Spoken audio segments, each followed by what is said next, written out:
Hello viewers, আসসালামু আলাইকুম। শাওরাইল সিদ্ধাবাড়ি থেকে স্বাগতম জানাচ্ছি আমি লতিফ মণ্ডল।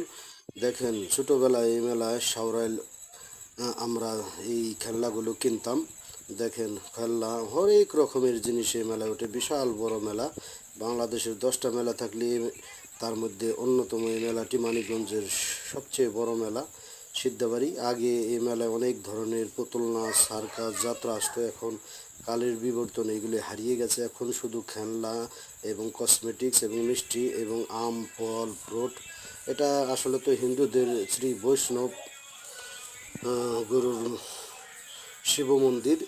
এই পূজা উপলক্ষে এখানে মেলা বসে প্রতি বছরই। প্রায় 200 বছর 300 বছর আগের এই মেলাটি অনুষ্ঠিত হয়ে আছে। মেলায় বিভিন্ন রকম খাদ্যদ্রব্য থেকে শুরু করে সুস্বাদু নিমটি, বাইলের ডিম, সিন্ধু, সন্দেশ, কদম, তারপর মিষ্টি, 1 কেজির মিষ্টি, অনেক মিষ্টি। যেমন আমাদের পানুলাল সাহা চান্দর থেকে তিনি প্রতি বছর এই মেলায় আসেন।